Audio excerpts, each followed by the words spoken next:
श्रीशैले दयापात्रं दीपत्यादिगुणार्णवं यतीन्द्रप्रवणं वन्दे रम्यजामाधरं मुनिं लक्ष्मीनाथसमारम्भां नादयामुणमत्मयाम् अस्मदाचार्यपर्यन्तां वन्दे गुरुपरम्पराम् भक्तामृतं विश्वजानूनमोथनं सर्वार्थं श्रीषडगोपवाङ्मयं சகஸ்ஸசாகோபனிஷத்சமாகமம் நமாம்யகம் திராவிடவேதசாகரம். திருவழுதினாடென்றும் தென்குருகூரென்றும் மறுவினியவன் பொருணலென்றும் அருமறைகளந்தாதி செய்தான் அடியினையே எப்பொழுதும் சிந்தியாய் நெஞ்சே தெளிந்து ஏத்த பெருங்கீர்த்திராமானுஜமுனிதன் வாய்த்த மலர்பாதம் வணங்குகின்றேன். ஆய்த்த பெரும் சீராச் சடகோபன் செந்தமிழ் வேதம் தரிக்கும் பெறாத உள்ளம் பெற. எம்பெருமான் திருவருளாலே ஆச்சாரியன் அனுக்கிரகத்தாலே கடந்த பல தினங்களாக நம்மாழ்வார் அருளிச் செய்த திருவாய்மொழியை நாம் அனுபவித்து வருகிறோம். இன்றைய தினம் நாம் காண இருப்பது 2ஆம் பத்து 1ஆம் பதிகம் 3ஆம் பாசுரம்.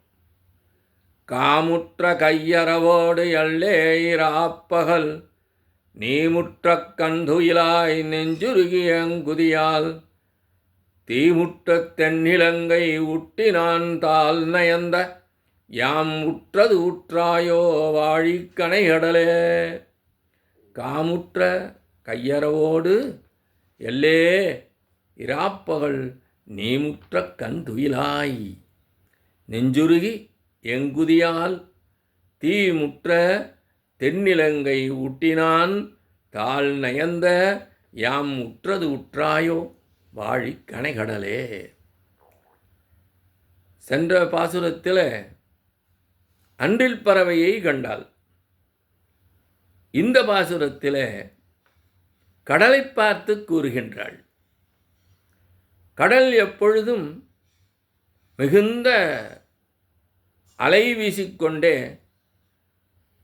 பெருத்த ஓசையுடன் இருக்கும். அதைத்தான் இங்கே ஆழ்வார் பராங்குசநாயகி பாவனத்திலே காமுற்ற கையறவோடு எல்லே இராப்பகல் நீமுற்ற கந்துயிலாய் என்கின்றார். மிகுந்த சத்தத்துடன் கூடிய கடலே, நீ விரும்பிய இன்பமான பொருள்கள் கையில் கிட்டாத காரணத்தினால் நீ இரவும் பகலும் உறங்காமல் உள்ளாய் போலும். உனது மனம் உருகி நிற்கின்றாய். ஆக இலங்கை முழுவதையும் நெருப்புக்கு உணவாக அளித்த ராமனின் திருவடிகளை விரும்பிய நாங்கள் அடைந்த துன்பத்தை நீயும் அடைந்தாயோ?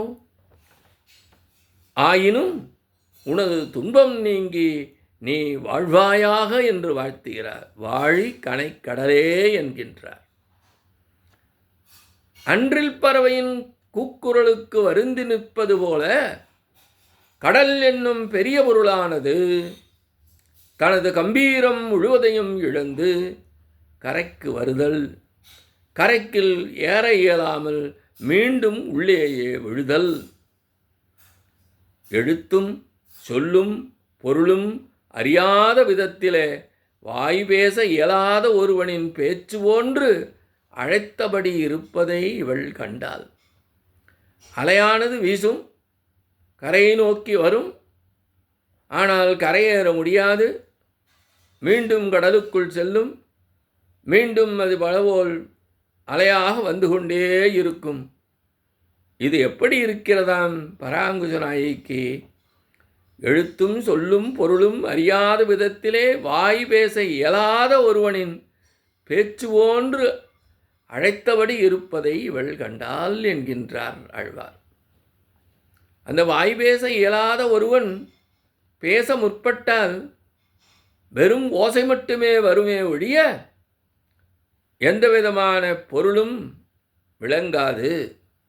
அதுபோன்ற கடலின் சப்தம் ஆழ்வார் பராங்குச பாவத்தில் இருக்கும் பொழுது தோன்றுகிறது.